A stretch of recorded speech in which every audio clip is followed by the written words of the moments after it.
প্রিয় শিক্ষার্থী বন্ধুরা, শিক্ষারঞ্জন ইউটিউব চ্যানেল থেকে তোমাদেরকে স্বাগতম। তোমাদের অর্ধবার্ষিক পরীক্ষা তোমাদের দরজায় করাঘাত করছে। তোমাদের 2-1 দিনের মধ্যে অর্ধবার্ষিক পরীক্ষা শুরু হয়ে যাবে। যেসব স্কুলে ইংরেজি পরীক্ষা আগে হবে তোমরা বিষয়টি লক্ষ্য করতে পারো।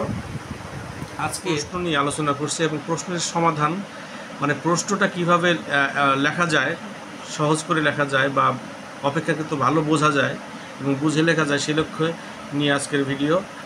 তো তোমরা লক্ষ্য করে করো যে এখানে কয়েকটি প্রশ্ন দেওয়া হয়েছে, নমুনা প্রশ্ন। এগুলো যদি তুমি বুঝো অন্যান্য প্রশ্ন লেখা তোমার জন্য সহজ হবে। দেখো এখানে লেখা আছে হু ইজ দি পোয়েট, কবিকে। মনে করো তুমি প্যাসেজ পড়ে জেনেছো কবি হলো কাজী নজরুল ইসলাম। কাজী নজরুল ইসলাম কবি, কাজী নজরুল। তাহলে প্রশ্নে এসেছে হু ইজ দি পোয়েট, তুমি লিখবে হু উঠিয়ে দিয়ে, হু শব্দটা উঠিয়ে দিয়ে কাজী নজরুল লিখবে, কাজী নজরুল।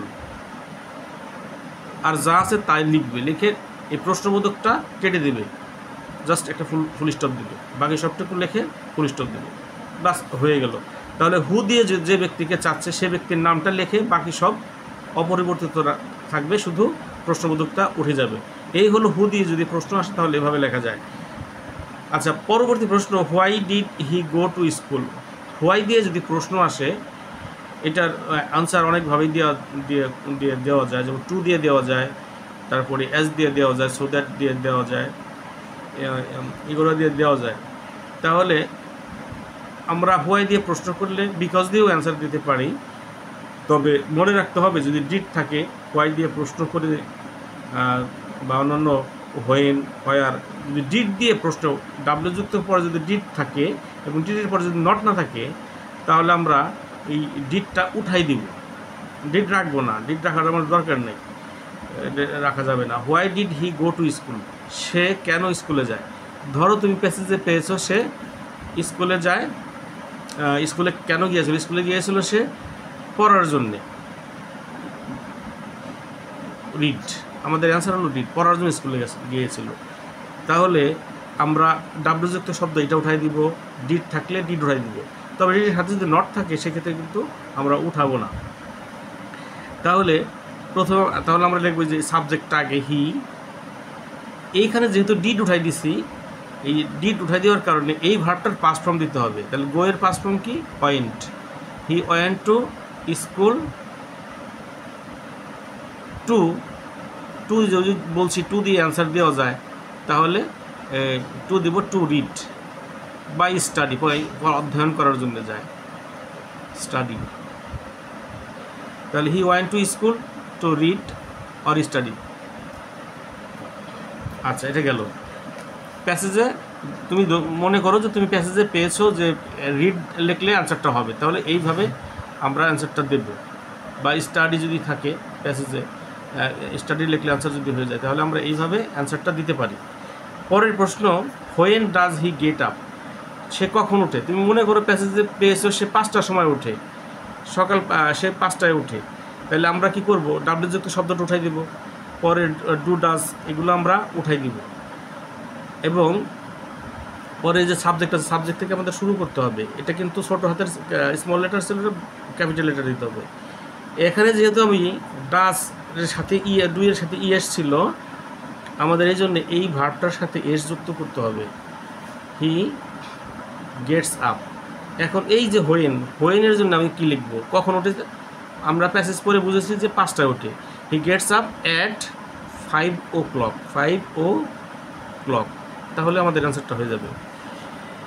তারপরের প্রশ্ন, মনে করো তুমি প্যাসেজ পরে উত্তর পেয়েছো যে হোয়ার ডু দে গো, সে কোথায় যায়, তারা কোথায় যায়। মনে করো তুমি প্যাসেজ পরে উত্তর পেয়েছো বা তোমরা প্যাসেজ পরে উত্তর পেয়েছো যে তারা ঢাকায় যায়, তারা ঢাকায় যায়, অ্যান্সার আমার জানা আছে ঢাকা। তাহলে আমি কি করব, হোয়ার উঠাই দিলাম, পরের আগের সাবজেক্ট ভার্ব ডু ডাজ এগুলো আমরা উঠাই দেবো, ডু ডাজ ডিড উঠাই দিব, লিখবো না। তো সাবজেক্ট কি, সাবজেক্ট হলো দেটা আগে লিখলাম, টিটা স্মল লেটার ছিল, ক্যাপিটাল লেটার দিলাম। এই যে গো ভার্ব, এই গো ভার্বটা এই গো ভার্বটা যা আছে তাই থাকবে, কারণ ডু উঠাই দিচ্ছি, এর সাথে এস যুক্ত হবে না। যদি ডাস থাকতো তাহলে এর সাথে এস যুক্ত হতো। তাহলে they go to Dhaka, to Dhaka, তারা ঢাকায় যায়। এইটা হলো অ্যান্সার। এইভাবে আমাদের অ্যান্সার দিতে হবে। তাহলে ডু দিয়ে আসলে কীভাবে অ্যান্সার দিতে হয় সেটা আমরা বুঝতে পারলাম। হাউ ওল্ড ইজ হি, তার বয়স কত। তাহলে এইটার হাউ দ্বারা কত বোঝাচ্ছে, আবার হাউ দ্বারা কেমন বোঝায়, এগুলো আমাদেরকে মনে রাখতে হবে। তা হাউ ওল্ড ইজ, তার মনে করো তুমি প্যাসেজ পরে পেয়েছো তার বয়স 12, তাহলে তুমি আগে সাবজেক্ট দেবে হি, তারপরে ভার্ব আছে এখানে ইজ, তারপরে হি ইজ 12 ইয়ার্স ওল্ড। আর লেখার দরকার নেই, হি ইজ 12 মানেই he is 12 years old. How did they go to school, সে তারা কীভাবে স্কুলে যেত, কীভাবে। তাহলে এই হাউ এর অর্থ হলো কীভাবে। তাহলে আমরা বুঝতে পারলাম হাউ মানে কত, হাউ মানে কীভাবে, হাউ মানে আবার কেমনও হয়, যেমন হাউ আর ইউ। তাহলে এই প্রশ্নের অ্যান্সারটা how did they go to school, তারা কীভাবে স্কুলে যেত। মনে করো তারা প্যাসেজ পরে তুমি পেয়েছো যে তারা রিক্সায় স্কুলে যেত, রিক্সা, রিক্সা। তাহলে আমরা অ্যান্সারটা কীভাবে লিখবো, আগে লিখবো সাবজেক্ট দে,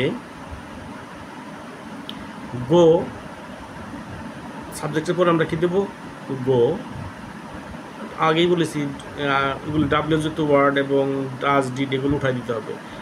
দে, এখন গো লেখা যাবে না, সরি গো লেখা যাবে না, কেন, আমি ডিড উঠাই দিচ্ছি, এই জন্য গো এর পাস্ট ফর্ম লিখতে হবে ওয়েন্ট, ওয়েন্ট টু স্কুল, তারা স্কুলে গিয়েছিল বাই রিক্সা, যানবাহনের বোঝাতে প্রিপোজিশন বাই বসে, বাই রিক্সা। এই তো এই কয়টা প্রশ্ন বোঝালাম। আশা এই প্রশ্নের মাধ্যমে বুঝে তোমরা যে প্রশ্নগুলো আসবে সেই প্রশ্নগুলোর অ্যান্সার দিবে প্যাসেজ অনুসারে। প্যাসেজ কীভাবে, প্যাসেজে যে অ্যান্সার আছে, যে তথ্য আছে, সেই তথ্যের আলোকে তোমরা যে প্রশ্ন আছে সেই প্রশ্নগুলোর অ্যান্সার দেবে। আশা করি তোমরা এই ভিডিওর মাধ্যমে উপকৃত হবে। ধন্যবাদ সবাইকে যারা ভিডিওটি দেখলে।